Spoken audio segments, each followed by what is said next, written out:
Le Graal, j'ai envie de dire, pour une personne qui est mal à l'aise socialement, si c'est votre cas, si vous êtes, dès que vous êtes avec d'autres personnes, vous vous renfermez un petit peu sur vous-même, vous savez pas quoi dire, vous n'osez pas vraiment parler, vous n'êtes pas comme. En fait, l'idée c'est qu'on n'est pas comme on est naturellement. Vous n'êtes pas comme quand vous êtes avec des gens que vous connaissez bien. Moi, c'était mon cas. Et en fait, si vous êtes dans ce cas-là aussi. L'idée, en fait, c'est d'arriver à quoi? Ce qu'on vise, c'est tout simplement le fait d'avoir une vie sociale épanouie, de pouvoir se dire, ok, je suis pas limité, je peux atteindre ce que je veux, je peux avoir une copine qui me convient ou un copain qui me convient, un mari, une femme, je peux avoir un cercle social ou avec des gens avec qui je suis connecté, des gens qui me tirent vers le haut, je peux aussi avoir des relations plus profondes avec des vrais amis, je peux aussi au niveau connecté avec des gens au travail, peut-être pas à un niveau extrêmement profond si pour l'instant le travail que j'ai ne me convient pas, mais en tout cas, je peux ne pas être rejeté par ces personnes-là. Et donc, l'idée, c'est quoi? En fait, c'est d'arriver à avoir de l'aisance sociale, d'être, imaginez que vous soyez avec des gens que vous connaissez bien, d'être avec ces gens-là, pareil quand vous êtes avec des gens que vous connaissez pas ou peu, de réussir à avoir ce niveau d'aisance sociale. C'est quelque chose qui est possible et dans cette vidéo, je voudrais vous donner plusieurs attitudes à développer et en fait, j'ai sélectionné des attitudes que moi-même j'ai travaillé, que je travaille toujours, des gens qui étaient à l'aise socialement, des façons de faire, des comportements à adopter, donc des attitudes qui sont les attitudes à copier, en fait, tout simplement à copier pour pouvoir réussir à être à l'aise socialement. Avant de commencer cette vidéo, je vous rappelle que c'est le dernier jour pour accéder à ma formation Devenir Captivant. Ça se termine ce soir à minuit, le prix de lancement s'arrête, donc vous avez toutes les informations dans le premier lien dans la description.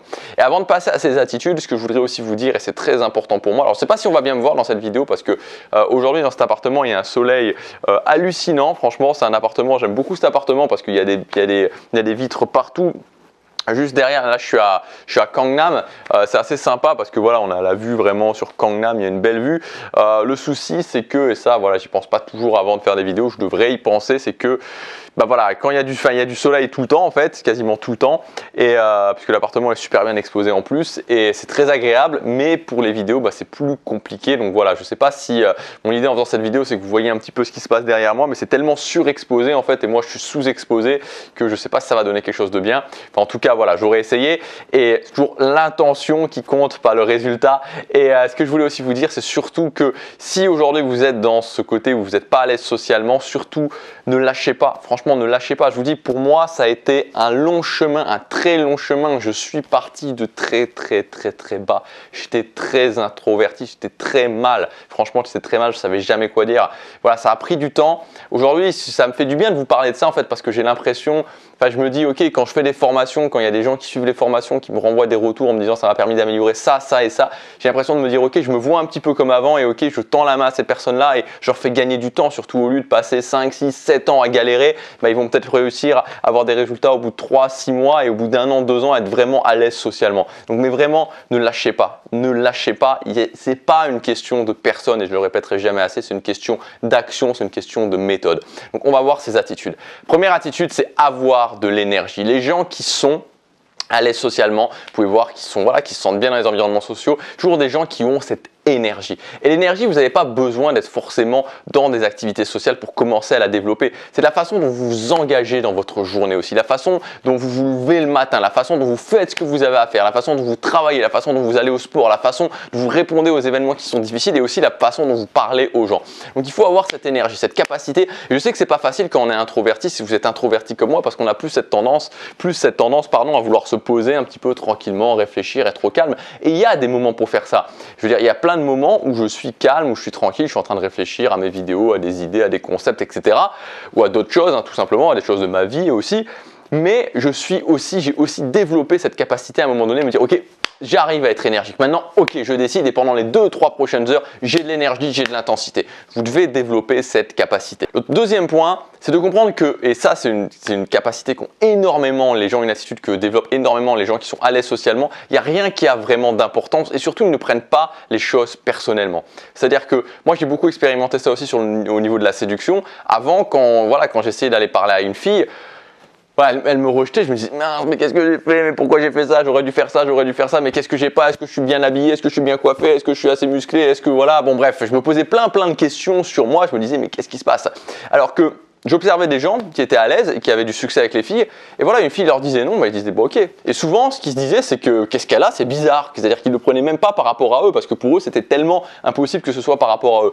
Donc en fait, l'idée de ce que je veux vous dire ici, c'est que peu importe la situation, premièrement, c'est pas grave parce qu'il y a plein d'opportunités. Et deuxièmement, je sais que c'est cliché de dire ça, mais deuxièmement, ne le prenez pas personnellement. Encore une fois, dans le domaine social, souvent, ça n'a pas grand-chose à voir avec vous. C'est-à-dire que la même chose, vous le dites de la même façon, habillé pareil, etc., mais avec un contexte différent, la personne elle est dans un jour différent, ça se passe différemment. Des fois, c'est une question vraiment de timing. Il y a tellement de choses qui rentrent en jeu. Donc, ne le prenez pas personnellement. Honnêtement, ne prenez pas le rejet personnellement. Et aussi, voyez le rejet comme une progression et que ça fait partie du jeu. Ça fait partie du jeu. Et vous savez, notamment dans la formation Devenir captivant, je fais beaucoup de parallèles par rapport à la vente, par rapport au marketing, et c'est un petit peu la même chose, c'est-à-dire que moi, voilà, sur le marketing sur cette chaîne, quand par exemple, si sur 100 personnes qui regardent une vidéo, 100 personnes qui vous regardent sur une page de vente, si je fais 7 ventes, c'est bien, c'est très bien, même c'est 7% de taux de conversion. Pourtant, ça fait quand même 93 personnes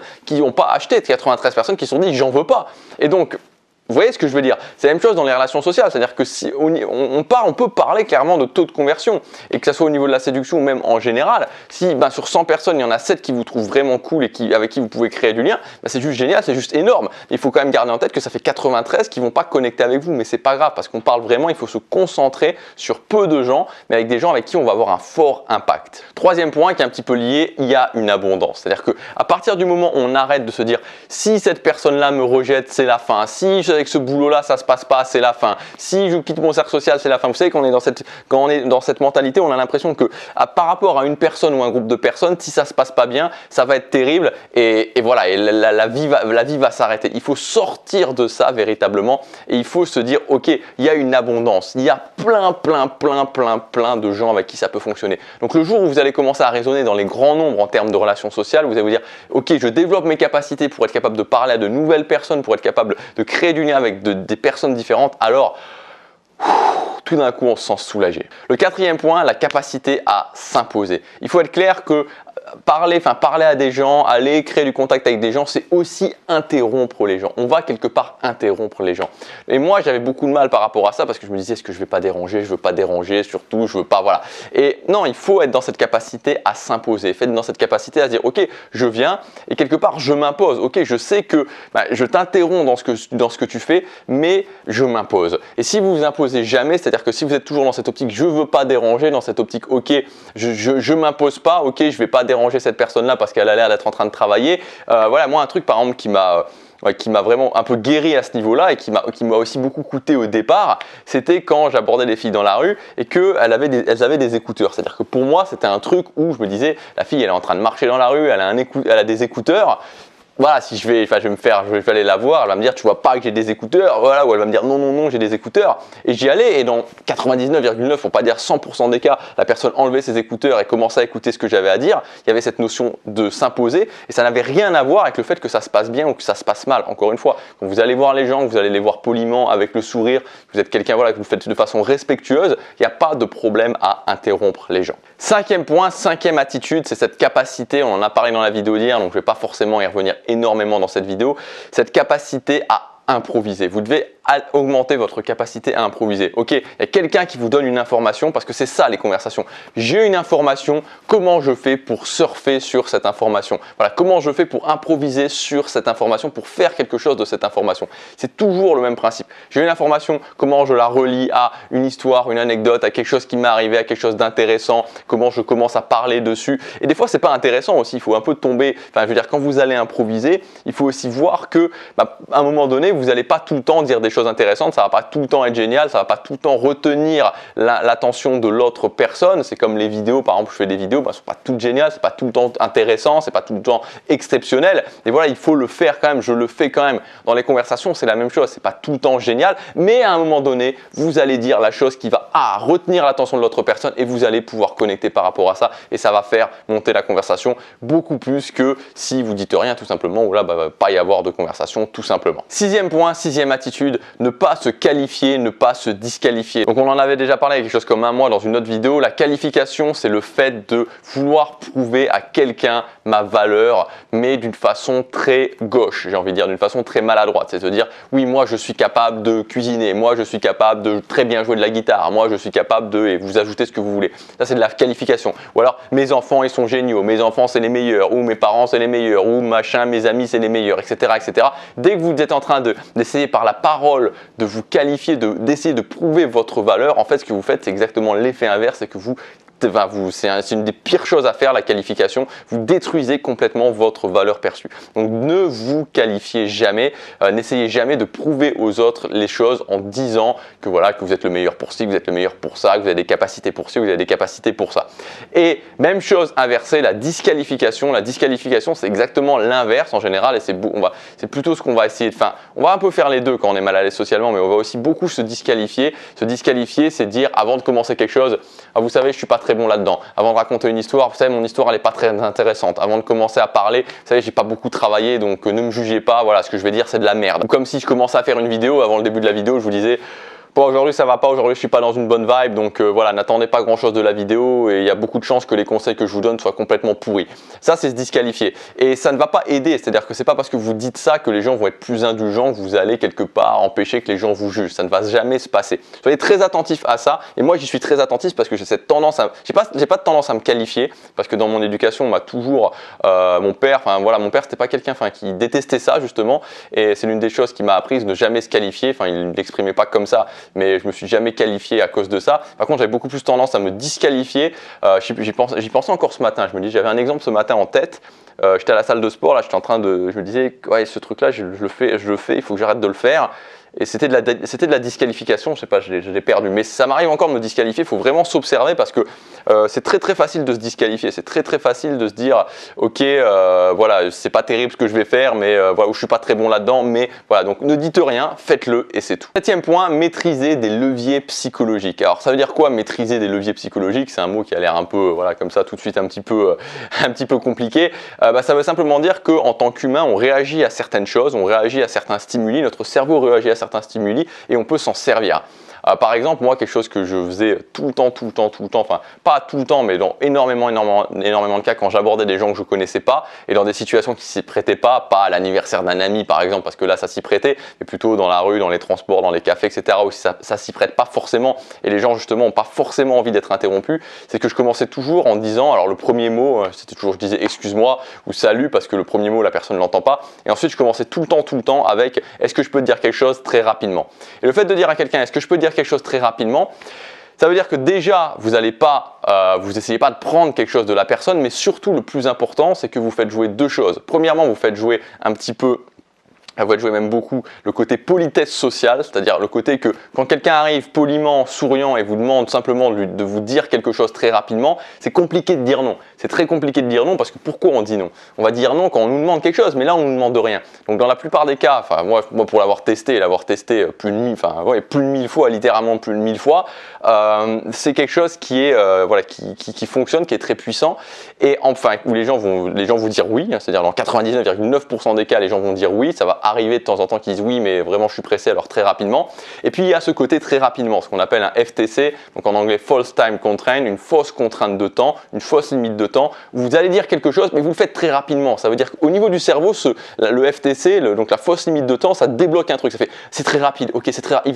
Il va pas chercher à rester. Et même si c'est faux, je veux dire, même si concrètement vous avez l'intention de rester une heure après, je veux dire, ça fonctionne. Et donc c'est quelque chose d'extrêmement puissant. Et il y a tout un tas de leviers psychologiques comme ça qu'on peut mettre dans ces conversations et qui font que ça débloque des choses et ça vous facilite la tâche. Et enfin, le huitième point, c'est d'être capable d'imposer des limites claires et de les dire calmement aux gens. C'est-à-dire qu'il faut être dans cette capacité. Souvent, on fait l'amalgame où si j'impose des limites aux gens, ça va être des cris, ça va être de l'émotionnel, ça va mal se passer, ça va être du conflit. En général, ça devient du conflit quand justement on n'a pas imposé des limites claires aux gens et que avec le temps, on s'est tellement fait marcher dessus qu'on doit imposer des limites claires, des limites fortes, mais qu'on doit le faire dans le conflit. Si dès le départ, quelqu'un en général va sans parfois le faire exprès, parfois ne pas le faire exprès, mais brise une de vos limites ou va trop loin dans une de vos limites et que vous le communiquez simplement, vous lui dites écoute, voilà, je sais que soit c'était pas volontaire, mais moi, voilà, c'est important pour moi de te communiquer mes limites, de te communiquer mes valeurs, et ça, quand tu fais ça, ben voilà, ça ne me convient pas. Quand vous le communiquez comme ça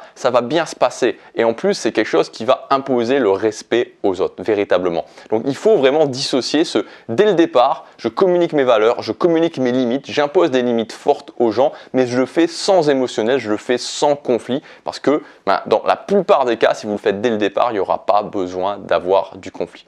Voilà pour ces attitudes à développer. Encore une fois, si vous voulez aller plus loin, il y a la formation Devenir captivant. Donc dans cette formation, on va voir véritablement comment vous allez pouvoir sortir du lot, comment vous allez pouvoir construire un discours fascinant, comment vous allez pouvoir imposer le respect par votre attitude. Donc cette formation, elle se termine ce soir. Vous avez le premier lien dans la description pour y accéder. Donc on verra dans cette formation notamment comment faire un impact très fort dès la première impression. On verra comment improviser au niveau du discours. Je vous ai préparé aussi un bonus, un très grand bonus avec plusieurs techniques de copywriters, c'est-à-dire des gens qui préparent des textes de vente, qui font des textes de vente pour pouvoir justement créer un discours fascinant, faire passer des idées fascinantes. On verra comment créer sa philosophie à contre-courant, sa bibliothèque aussi d'éléments émotionnels, et on verra plus en détail comment imposer le respect en communiquant des limites fortes aux gens dès le départ. Tout ça, c'est disponible jusqu'à ce soir à son prix de lancement. Passez à l'action, chaque jour compte.